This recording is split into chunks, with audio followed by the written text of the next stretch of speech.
नमस्कार दोस्तों, मैं डॉक्टर सदाशिवम दोबारा आपके साथ हाजिर हूँ। भाई, ये मार्केट में क्या तमाशा हो रहा है। आज देखा मार्केट कैसे नीचे गिरा और कल आप देखेंगे ऐसा दौड़ रहा था बिल्कुल 16,478 तक पहुंच गए और लोग सोच रहे थे कि 16,500 क्रॉस कर देगा और जो पास्ट सेवल्स जो इस साल के शुरू में जो देखे थे 18,300 तक पहुंच जाएगा। मगर भाई एक ही दिन में ऐसा क्या हो गया कि आज मार्केट बिल्कुल 16,200 तक नीचे आ गए। वैसे भी आज गैप डाउन खुला है और मार्केट में हो क्या रहा है भाई, सब कुछ डिस्कस करेंगे। ध्यान से लास्ट तक इस वीडियो को सुनिएगा और जो इस चैनल को सब्सक्राइब नहीं किए हैं करिएगा और उसके साथ साथ नोटिफिकेशन बेल आइकन भी है ताकि डेली बेसिस पे इस तरह नॉलेजेबल इंफॉर्मेटिव वीडियो डालेंगे वो अपने आप आ जाएगा आपके पास नोटिफिकेशन। भाई बहुत ही इम्पॉर्टेंट चीज़ है, कुछ मैं बोलने वाला हूँ ये बिल्कुल इन्वेस्टमेंट रिलेटेड है और काफ़ी लोग डर के बैठे हुए हैं। मगर एक चीज़ समझना, डर के बैठने से कुछ नहीं होगा भाई, बस मन को स्ट्रांग रखना है और आगे बढ़ाना है, इसी पे सक्सेस है भाई। ये छोटा मोटा मूवमेंट्स तो चलता रहेगा और मैं आपको समझाने की कोशिश करूंगा इंडिया में ग्लोबल लेवल पे क्या हो रहा और स्टॉक मार्केट में क्या इम्पैक्ट पड़ेगा और ये सब चीज़ को मन में रखते हुए इन्वेस्टमेंट डिसीजन हम कैसे करेंगे, कैसे लेंगे, वो सब मैं बताऊंगा। भाई कुछ चीज़ें जो मैं बोल रहा हूँ वो मेरा ही इंडिपेंडेंट ओपिनियन नहीं है, काफ़ी सारे एक्सपर्ट्स की बात सुनता हूँ। इकोनॉमिक टाइम्स है, Money Control, HDFC, ICICI direct और काफ़ी सारे रिपोर्ट्स आपके Frost and Sullivan, Morgan Stanley, CNBC, ये सब पढ़ने के बाद जो माइंड में जो आ रहा है मैं आपको बताने की कोशिश करूँगा और जो भी मैं बात कर रहा हूँ वो सब प्रॉपरली डाटा बैक्ड है। भाई थोड़ा सा हिस्ट्री देखेंगे, साल कैसे स्टार्ट हुआ है और मार्केट कैसे हो रहा है। भाई एक चीज़ ध्यान रखना, 18 जनवरी को हमारे मार्केट पहुंच गया था 18,280, ये इस साल की बात है। इससे पहले मैक्सिमम पहुंचा 18,600-700 के आसपास अक्टूबर, पिछले साल की बात कर रहा हूँ। बार बार यही चीज़ मैं बता रहा हूँ कॉन्टेक्स्ट बिठाने के लिए, ताकि आपके पास एक आइडिया हो जाएगा कि स्टॉक मार्केट में मूवमेंट्स कैसे चलता है, क्योंकि वो काफ़ी इम्पॉर्टेंट है कि आने वाले टाइम पे डिसीजन कैसे लेना है। मैक्सिमम निफ्टी की बात कर रहा हूँ, पिछले साल 18,700 निफ्टी की बात कर रहा हूँ। उसके बाद नीचे गिरा, FI की सेलिंग हुई है, यूक्रेन वार हुई है, काफ़ी वीडियो कम हो के इस साल का हाईएस्ट 15,000 तक आ गया था, मगर इस साल का हाईएस्ट है 18 जनवरी को 18,280 तक पहुंचा था। इस साल की बात कर रहा हूं, 18 जनवरी से 8 मार्च, कितने दिन है भाई, 50 दिनों में 18,200 नीचे गिर के 15,700 तक पहुंच गया भाई।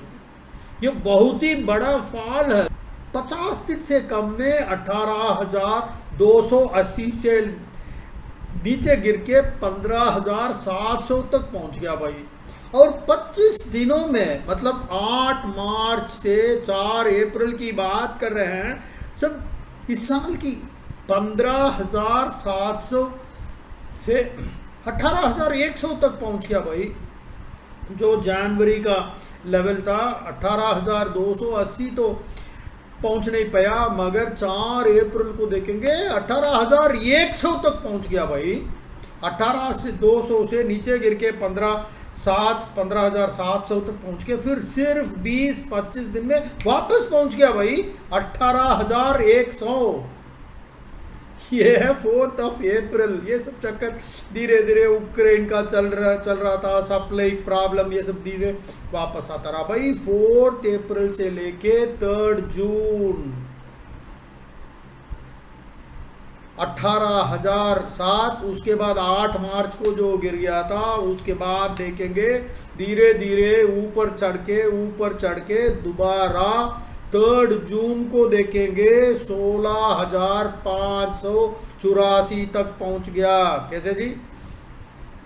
16,584 तक पहुंचा, हाईएस्ट 3rd जून की बात कर रहा हूं। इस पिछले हफ्ते भाई, पिछले फ्राइडे, आज फ्राइडे है, पिछले हफ्ते यही टाइम 15,884 तक पहुंच गया था। और थोड़ा नीचे हुआ, थोड़ा ऊपर, थोड़ा नीचे, थोड़ा ऊपर, फिर भी नीचे ऊपर चलता रहा है। कल की डेट में दोबारा पहुंच गया 16,478। तो लोग सोच रहे थे वापस आ गया, 1600, 500 आ गया, अभी ऊपर जाएगा, 17,000 तक पहुंच जाएगा। मगर आज ऐसा गैप डाउन से खुला है और आज बंद हुआ है 16,200। मार्केट में हो क्या कर रहा, ऊपर नीचे नीचे ऊपर, मार्केट तो कोई क्लू ही नहीं दे रहा भाई। चलिए थोड़ा बहुत इसके बारे में चर्चा करेंगे, इसका थोड़ा बहुत डिटेल और आउटलुक मैं आपको समझाने की कोशिश कर रहा हूं। अभी काफ़ी कुछ वॉलेटिलिटी चल रहा है और ग्लोबल लेवल में इंटरेस्ट रेट्स बढ़ा रहे हैं इन्फ्लेशन को कंट्रोल करने का चक्कर में। सिर्फ इंडिया में नहीं है, पूरे दुनिया में। 2 दिन पहले गवर्नर साहब, आरबीआई गवर्नर आके 50 पॉइंट्स और बढ़ा दिए। आज की डेट में 4.9% रिफेट हो गया है। सब कुछ इन्फ्लेशन कंट्रोल करने में लगे हुए हैं और सभी central banks of the world है अपने अपने ग्रोथ फोरकास्ट को कम कर चुके हैं, क्योंकि ऐसे स्थिति पे लोग ये सोचते हैं कि ऐसा हो रहा है तो कोई बंद कमरे में नहीं हो रहा, ये टीवी में आ रहा है, पेपर में आ रहा है। तो इसका मतलब ये है, ये सब फैक्टर्स प्राइस में ऑलरेडी फैक्टर हो चुका भाई, प्राइस में फैक्टर हो चुका है। मगर ये वॉलेटिलिटी किस बात की है? क्योंकि काफ़ी लोगों को कुछ समझ में ही नहीं आएगा। फियर इंडेक्स कहते हैं, विक्स जो इंडिया में कहते हैं वॉलेटिलिटी इंडेक्स।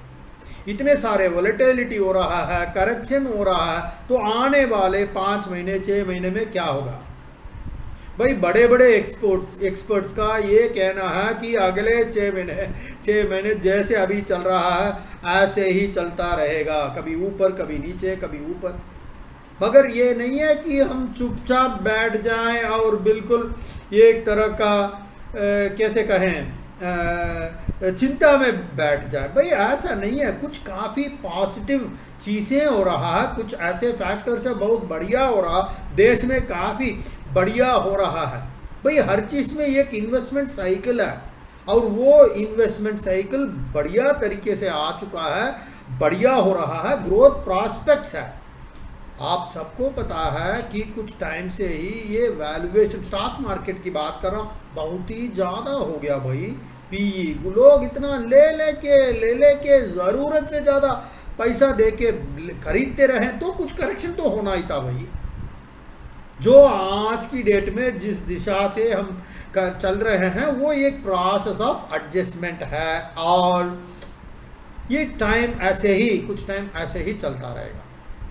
एक और चीज़ ध्यान रखिए भाई, ये FY23 का जो अर्निंग एक्सपेक्टेशंस है वो अप्रॉक्सीमेटली 865 निफ्टी की बात कर रहा हूँ, शायद ये मोतीलाल ओसवाल की रिपोर्ट में पढ़ा हूँ, एग्जैक्टली याद नहीं है, बस वही होगा। वो है 18% ग्रोथ है। मैं निफ्टी की बात कर रहा हूँ, मगर उन्होंने फोरकास्ट को डाउन करके 12% कर चुके हैं। ये एक तरह का डाउनग्रेड एनालिसिस है। और उसके ऊपर आप देखेंगे कि अगले साल फाइनेंशियल ईयर 24 उन्होंने 1000 पॉइंट्स का जो उन्होंने फोरकास्ट किए हैं उसको भी थोड़ा डाउनग्रेड करने वाले हैं, क्योंकि ग्रोथ प्रॉस्पेक्ट इतना बढ़िया नहीं है, थोड़ा बहुत कम होगा ही। सो कुछ टाइम तक पूरे 2022 में तो सिर्फ कंसोलिडेशन ही चलता रहेगा और ये वॉलेटिलिटी रहेगा ही रहेगा और आपके इंटरेस्ट रेट्स धीरे धीरे बढ़ता रहेगा। इंडिया में तो बढ़ा ही दिया है, यूएस में भी बढ़ा रहेंगे, सभी कंट्रीज में बढ़ाते रहेंगे, तो कुछ पैसे इक्विटी मार्केट से बाहर तो जाएगा ही जाएगा और उसका इफेक्ट स्टॉक मार्केट में तो पड़ेगा ही पड़ेगा। मगर उसके बाद एक तरह का बेस फॉर्मेशन हो जाएगा, मतलब कंसोलिडेशन होने के बाद ग्रोथ का बहुत बढ़िया चांस है और वो चलता रहेगा भाई। एक और चीज करना है, यूएस मार्केट तो हाई है मगर कुछ इमर्जिंग मार्केट्स है, मतलब इमर्जिंग मार्केट है ना, ब्राजील, चिली, ये सब जो भी इंडिया में हो रहा है वही चीज इमर्जिंग मार्केट में भी हो रहा है। और आप इमर्जिंग मार्केट्स के स्टॉक मार्केट देखेंगे, इंडिया में जैसे चल रहा ऐसे ही वहां भी चलता रहेगा। जैसे वहां थोड़ा सा चढ़ गया हम भी चढ़ जाएंगे, थोड़ा सा हमारा कम हुआ वो भी कम होगा। मगर कुछ टाइम से ही एनालिस्ट ये कह रहे हैं कि इंडिया मार्केट इतना स्ट्रांग हो चुका है कि उसको फॉलो नहीं कर रहा। इंडियन मार्केट इतना इंपॉर्टेंट वर्ल्ड इकोनॉमी में हो चुका है, वो किसी के साथ जाने की जरूरत ही नहीं है, अपने आप ही इतना स्ट्रांग एंड रेसिलिएंट इकोनॉमी हो गया भाई। आप देखो foreign institutional investors 3 lakh crore से बाहर ऊपर पैसा लेके भाग गए हैं 6-7 महीने में। उसके अलावा भी इन स्पाइट ऑफ दैट बाकी जैसे इमर्जिंग मार्केट्स में शेयर जितना गिरा उतना हमने नहीं गिरा, मैक्सिमम 10-12% है, 15% होगा। बाकी इमर्जिंग मार्केट तो 50% तक नीचे गिर गया भाई, क्योंकि इंडियन इकोनॉमी काफी रेसिलिएंट एंड स्ट्रांग हो चुका भाई कुछ टाइम से ही 2014 के बाद। तो अभी यूएस में सब लोग ये कह रहे हैं डरा रहे हैं, यूएस में इन्फ्लेशन हो रहा, स्टैगफ्लेशन हो रहा है, हर चीज हो रहा है। बिल्कुल सही बात ये सब, क्योंकि यूएस में रिसेशन अगर होता है उसका इफेक्ट हर जगह पे इफेक्ट होगा। और इंटरनल टू यूएस में भी वहाँ कास्ट कटिंग होगा, आईटी कंपनी स्पेंड नहीं करेंगे, उसका इम्पैक्ट इंडिया में पड़ेगा ही। ये स्पेशली आईटी कंपनी जैसे आपके टीसीएस, इन्फोसिस, टेक महिंद्रा, एम्फोसिस। मगर कुछ आप देख सकते हैं हमारे आईटी कंपनीज इतना स्ट्रांग हो चुके हैं कि इतने छोटे मोटे स्ट्राम्स को रेसिस्ट करने का क्षमता भी है, स्ट्रेंथ भी है। मगर ये 20 साल पहले होता तो अलग बात थी, मगर आज की डेट में ऐसा आईटी कंपनीज काफ़ी हेडविंड्स देख चुके हैं, कभी यूएस, कभी यहाँ, कभी वहाँ, थोड़ा बहुत अफेक्ट होगा मगर इतना बड़ा नहीं होगा कि ये आईटी कंपनीज अफेक्ट हो जाए। देखो जी आज की डेट में करेंगे स्टॉक मार्केट तो डरेंगे, मगर ये माइंड में हमेशा रखिएगा कि ग्रोथ मोमेंटम वापस आ रहा है। काफ़ी सारे सेक्टर्स है, चाहे वो रियल एस्टेट सेक्टर हो, ऑटोमोटिव सेक्टर हो, इंफ्रास्ट्रक्चर हो, मैन्युफैक्चरिंग सेक्टर हो, सब धीरे धीरे धीरे उठने का सिग्नल्स दे रहा भाई। उठने का मतलब ये नहीं है कि अगले महीने उठ जाएगा, मगर कुछ सिग्नल्स, साइंस क्लियरली दिख रहा। अब बैंकिंग सिस्टम्स को देखिएगा, बैंकिंग का जो कैपिटल एडिक्वेसी रेशियो हो गया है, क्रेडिट ग्रोथ है और इनके प्रोविजनल कवरेज है, प्रॉफिटेबिलिटी है, हर चीज इंप्रूव होता जा रहा है भाई। इनका एमपीएस कम हो चुका है, तो इनके काफी सारे चीज है टेक ऑफ स्टेज में है भाई। इतने दिन तो हमने पूरा पेन सहन लिया है और थोड़ा बहुत 2 महीने 3 महीने कंसोलिडेशन फेज चल रहा है, मगर ग्रोथ प्रॉफिट बहुत ही बढ़िया है भाई। एक चीज ये भी ध्यान रखना, कुछ टाइम से ही वैल्यूएशन बहुत हाई हो गया था, तो थोड़ा बहुत करेक्शन की तो जरूरी था ही। आज की डेट में अच्छा है कि अभी हुआ भाई, तो इसको देख के कोई डरना नहीं है ऐसे कि वैसे हो जाएगा, ऐसा नहीं होगा। क्योंकि इंडिया का आप डेमोग्राफिक डिविडेंड देखेंगे, इंडिया का जो ग्रोथ स्टोरी देखेंगे, हर चीज बढ़िया बढ़िया चल रहा भाई।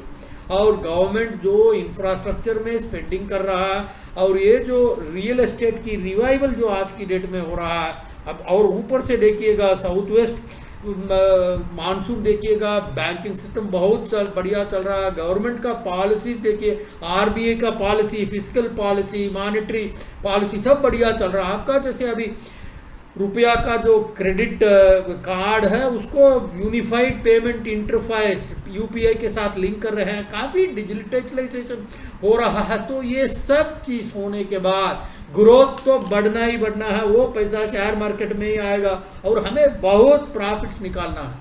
बड़े बड़े चक्कर को हमने देख लिया, कोविड देख लिया है, रशियन यूक्रेन वार देख लिया, कमोडिटी प्राइसेस का हमने देख लिया, 80 करोड़ लोगों को 5 किलो फूड ग्रेन मुफ्त में हमने दिया है।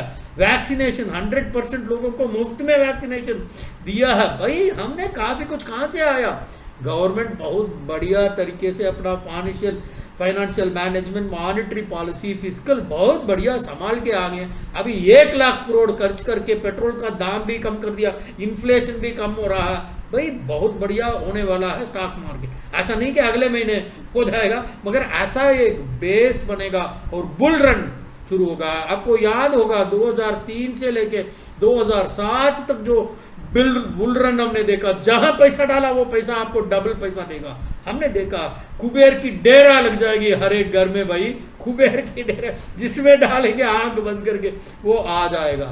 जैसे हमने 2003 से लेके 2008 का बुल रन हमने देखा है, बढ़िया टाइम आने वाला है। हमने इतना टाइम तो बुरा टाइम को हमने सहन लिया है, और 6-7 महीने स्टॉक मार्केट को कंसोलिडेट होने दीजिएगा।